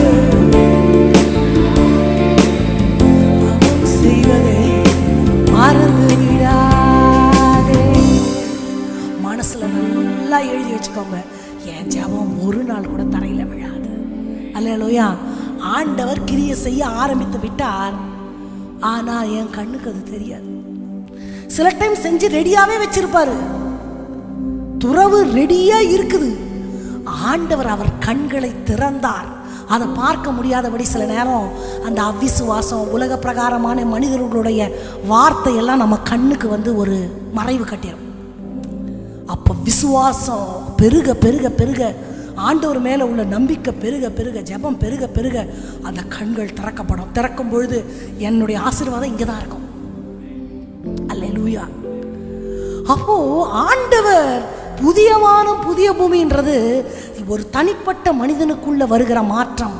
ஓனாய் புல்ல ஓனாய் ஆட்டுக்குட்டியோட மேயும், சிங்கம் புல்ல தின்னும், இதெல்லாம் நடக்குமா?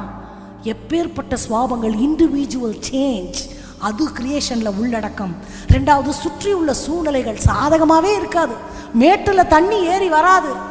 இங்கே எப்படி தண்ணி வர்றதுக்கு சாத்தியமே இல்லை, காற்றும் இல்லை, மழையும் இல்லை, வரும் ரொம்பவும். இது ஆண்டவருக்கு அற்பமான காரியம்.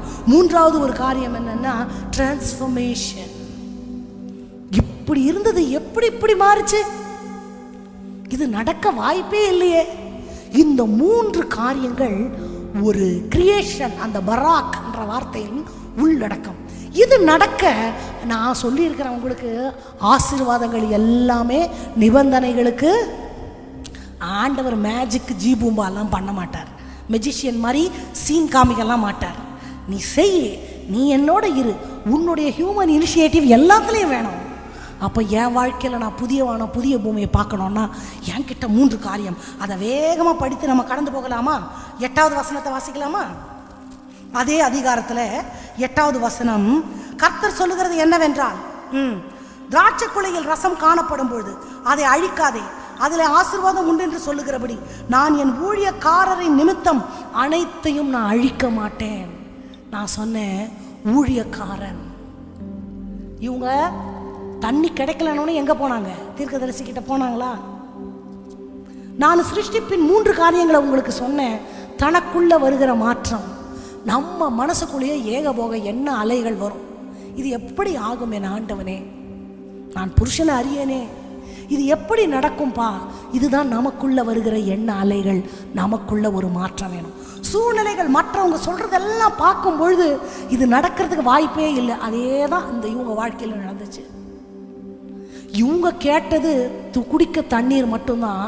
அந்த தண்ணியே அவங்க கண்ணுக்கு ரத்தமாக மாறி அவங்களே வம்படியாக அவங்க ஆயுதத்தெல்லாம் விட்டுட்டு நிராயுத பாணிகளாக இவங்க கையில் வந்து மாட்டி மரித்து போய் இவங்க கொள்ளையடிகளான்னு வந்தாங்க.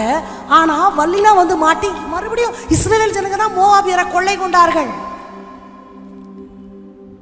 மொர்தேகாய்க்கு தூக்கு மரம் ஆமான் செஞ்சா அந்த தூக்கு மரத்திலேயே ஆமான் போடப்பட்டான். உங்களுக்கு புரிகிறதா? மாற்றி அமைக்கிறது ஆண்டவர் செய்ய வல்லவர். இதற்கு எப்படி புதிய வானம் புதிய பூமி ஒரு மாற்றத்தை உண்டாக்க ஆண்டவர் சொல்றார், ஊழியக்காரரின் நிமித்தம் ஆண்டவருடைய மனிதர்களை, ஆண்டவரோடு நடக்கிற மனிதர்களுடைய ஆலோசனை விசுவாசிகளாகிய நம்ம எல்லாருக்கும் தேவை. மனசுல கை வச்சு சொல்லுங்க, ஊழியக்காரனுடைய ஆலோசனை எனக்கு தேவை. ஆண்டவரோடு நடக்கிற மனிதர்களுடைய ஆலோசனை எனக்கு தேவை. அதை சொல்றதுக்கு அவங்களுக்கு அறிவு கூட இருக்காது. அவங்க சொல்றதை நம்ம கேட்கவே முடியாது. இது அற்ப காரியம் ஆண்டவருக்கு. வாய்க்கால் ரொம்பன்னா ரொம்ப. இன்னைக்கு அதே ஸ்தானத்துல இருந்து சொல்றேன், உங்களுக்காக ஆண்டவர் புதிய வானம் புதிய பூமியை சிருஷ்டிக்கிறார். இந்த வார்த்தையை நம்புங்கள். இது ஆண்டவருடைய வார்த்தை. நான் உங்களுக்கு சொல்லுகிறேன், இந்த வார்த்தை ஆம் என்றும் ஆமேன் என்றும் நம்ம வாழ்க்கையில நடக்கும். மனசுல கை வச்சு எது நடக்காதுன்னு நினைக்கிறீங்களோ, அப்பா இந்த பலிபீடத்துலேருந்து நான் நினைக்கிறேன், இந்த காரியத்தில் நீங்க சீரமைக்கணும் ஆண்டவரே, நீங்க மறுசிருஷ்டிப்பை உண்டாக்கணும் ஆண்டவரே. உமது வார்த்தையை நான் விசுவாசிக்கிறப்பா. ஆமென் ஆமென் ஆமென். அப்போ நான் சொன்னேன் ஊழியக்காரர் நிமித்தம். அடுத்து 9வது வசனத்தை வாசிக்கலாமா?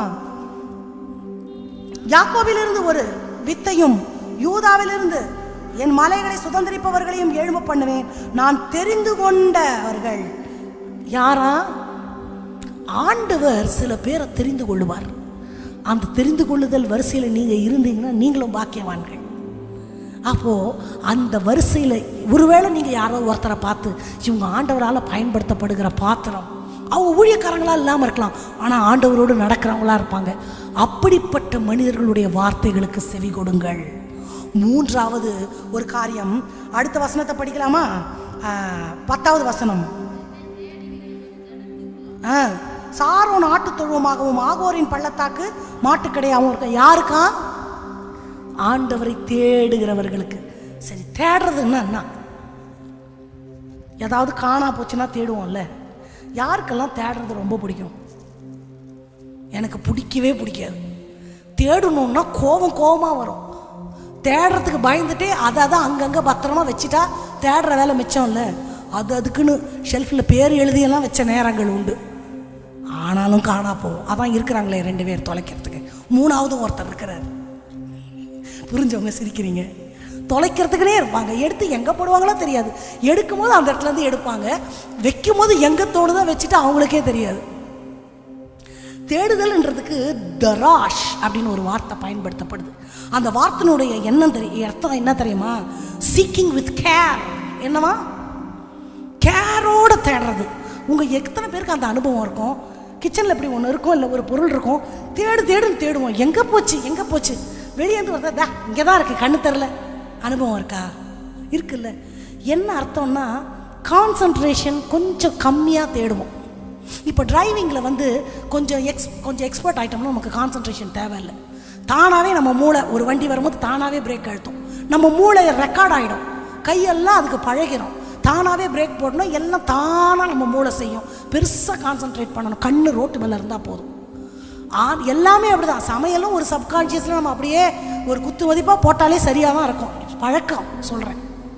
ஆனால் தேடுறது அப்படி கிடையாது. கான்சன்ட்ரேஷனோட தேடினா தான் அந்த பொருள் கிடைக்கும். இல்லைன்னா கண்ணு முன்னாடி இருக்கும், நம்மளுக்கு தெரியவே தெரியாது. இங்கே தான் இருக்குது, கண்ணு தெரிலன்னுவாங்க. ஐயோ இங்கே இருந்துச்சா, இவ்வளோ நேரம் பார்த்தேன் காணோம். கண்ணு மட்டும்தான் அங்கே இருந்துச்சு, மூளை அல்ல. தேடுதல் என்பது ஏதோ சப்கான்ஷியஸில் செய்கிற வேலை இல்லை. It NEET concentration. கிடைக்கணுன்ற எண்ணத்தோடு தேடணும், கிடைக்கிற வரைக்கும் தேடணும். அதுக்கு பேர் தான். எங்கள் அம்மா அப்பா ஒன்று எடுத்துகிட்டு வந்தால் காணோன்னு சொல்லவே கூடாதுன்னு சொல்லுவாங்க. காணோன்னு சொல்லக்கூடாது, தேடி எடுத்துகிட்டு வந்து கொடுக்கணும். அதுதான் ஒழுங்கு. எனக்கு கோபமாக வரும். தேடுறதுக்கு எனக்கு பொறுமையே இருக்காது, அவ்வளோ கோபம் வரும். அதனாலேயே சில பொருளை பத்திரமா வைக்கணும்னு பழகி இருக்கிறேன். ஏன்னா தேடுறதுக்கு நேரம் போகும், பொறுமை. இன்னும் பதட்டத்தில் இன்னும் கண்டுக்கே தெரியாது. அது அதான் பொறுமையாக தேடு சொல்லுவாங்கள்ல. அப்படின்னா என்ன? மனசை ஒருமுகப்படுத்தி இங்கே தான் இருக்கும் அந்த பொருள் எங்கே அப்படின்னு தேடணும்.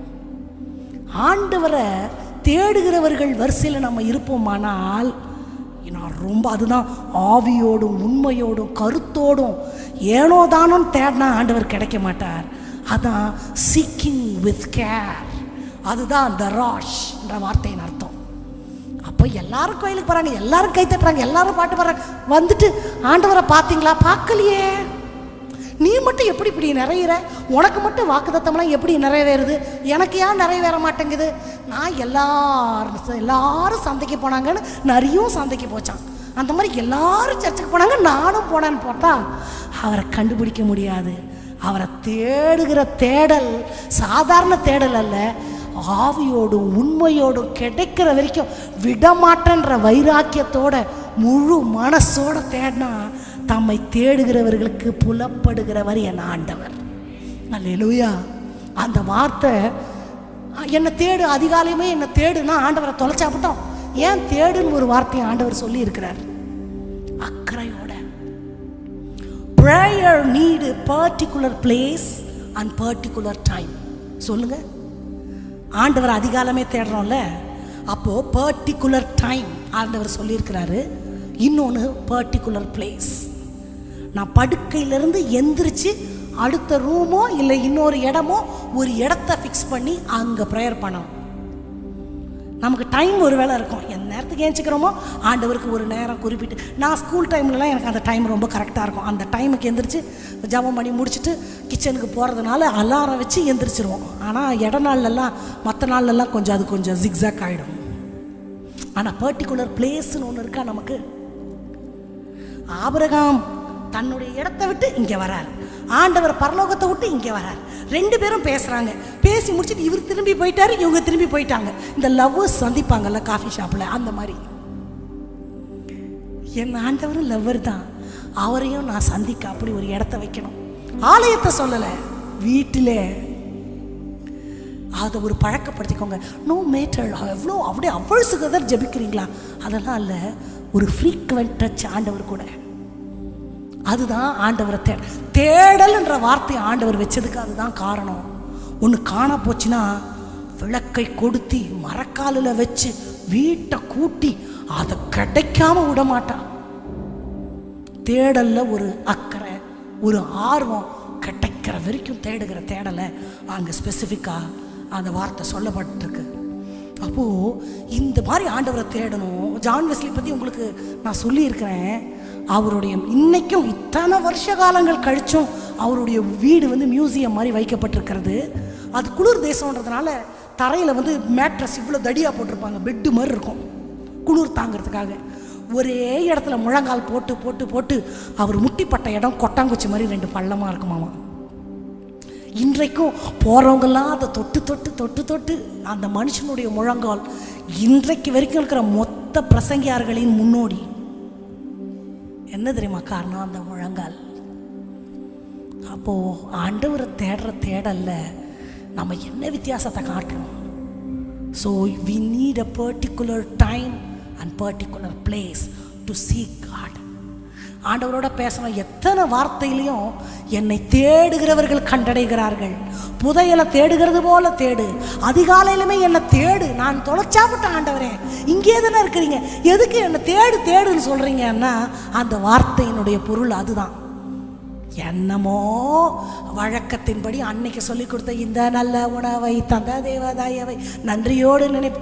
அன்னைக்கு 1ஆவதுல சொல்லி கொடுத்த ஜெபம், அம்மா ஆசீர்வதிங்க, அப்பா ஆசீர்வதிங்க, சர்ச்சை ஆசீர்வதிங்க, ஆமென். இல்லை, யோசிச்சு யோசிச்சு வார்த்தை சொல்லி சொல்லி பொருத்தனை பண்ணி பண்ணி என்ன வார்த்தையை தேடி தேடி ஆண்டவர்கிட்ட பேசணும். அதுக்கு பேர் தான் தேடல். தேடலாமா ஆண்டவரை? இனி எங்கேயுமே தொலைக்கக்கூடாது ஆண்டவரை, அப்படி தேடணும்.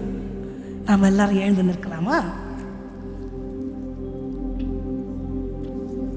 புதிய வானமும் புதிய பூமியும் என் வாழ்க்கையில் நான் பார்த்திராத ஒன்று, அது நடக்கும்.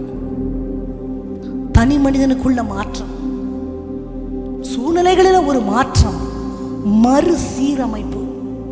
இதெல்லாம் சிருஷ்டிப்பினுடைய உள்ளடக்கங்கள். அது நடக்கிறதுக்கு ஆண்டவர் 3 விஷயங்களை சொல்றார்.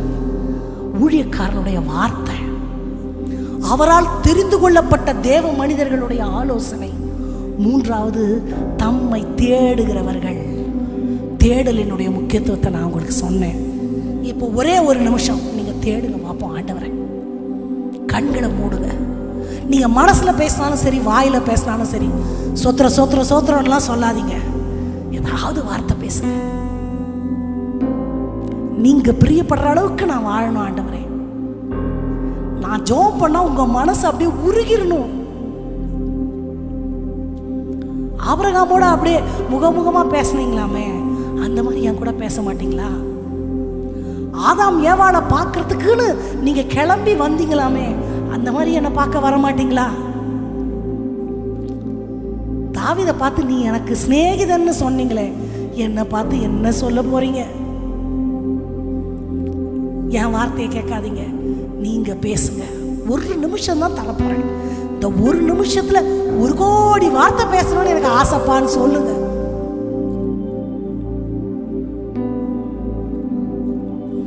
பேசுங்க பேசுங்க. அப்பா கேட்டேன், உங்களை நான் தேடி ஒரு பொருள் காணாம போய் தேடி கண்டுபிடிச்சா என்ன சந்தோஷம் தெரியுமா?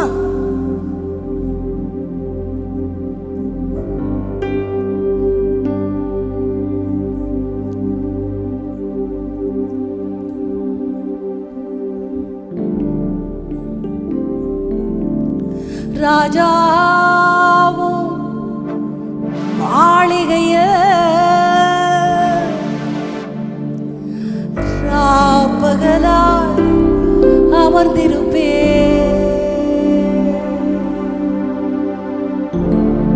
அப்பாட்ட சொல்லுங்களேன், நான் இனி அக்கறையா தேடுவேன் ஆண்டவரே. மணிக்கணக்கா சோத்திரம் சோத்திரம் சொல்றது பெரிய வெற்றி அல்ல. ஒரு எலியா என்பவன் கருத்தாய் ஜெபித்தான். நம்ம அறியாமையின் காலத்துல வெறும் சோத்திரம் சொன்னாலும் ஆண்டவர் ரசிக்கிறார். 1 மணி நேரம் பாட்டை பாடினாலும் ரசிக்கிறார்.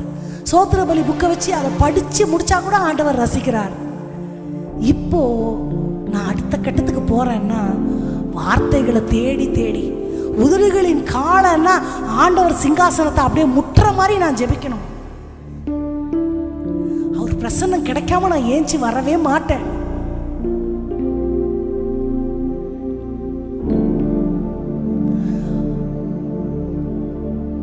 ஆராதனை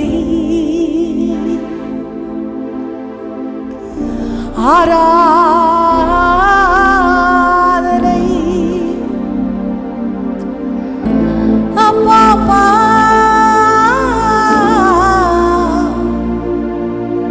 உங்களுக்கு தான். உன் வார்த்தைகளின் திரட்சி என்னத்துக்கு ஆண்டவர் கேட்கிறார். வார்த்தைகளால அலப்ப வேண்டாம். எவ்வளவு எதுகை மோனையோட கவிதை நிறையா நான் பேசுறேன், அதெல்லாம் ஆண்டவருக்கு வேணாம். என்னோட லாங்குவேஜ் ஸ்கில் எல்லாம் ஆண்டவருக்கு வேணாம். திறக்கப்பட்ட இருதயத்தோட கருத்தா உண்மையா, எந்த நாடகமோ நடிப்போ எந்த மனுஷனை பிரியப்படுத்துறதுக்குன்னு எந்த எண்ணமுமே இல்லாம நான் என் ஆண்டவர், அதுதான் ஆண்டவர் எதிர்பார்க்கிற உண்மையான தேவ தேடல்.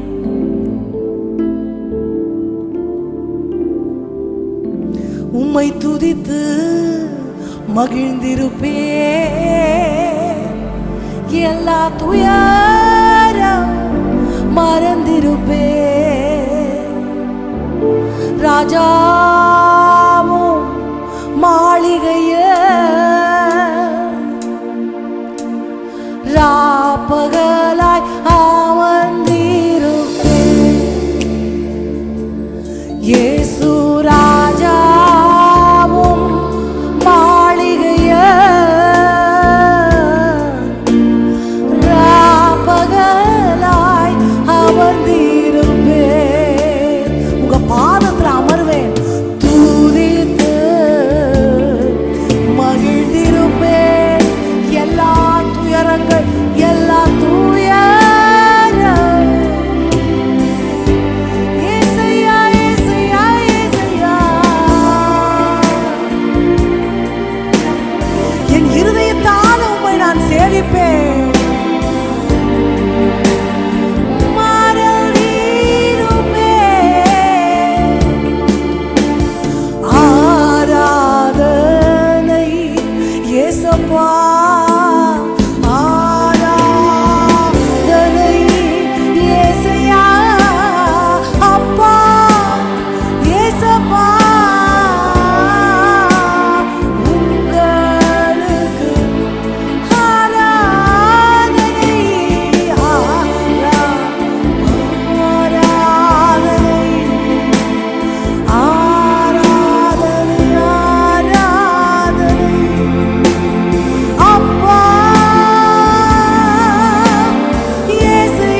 கிட்ட சொல்லுங்க.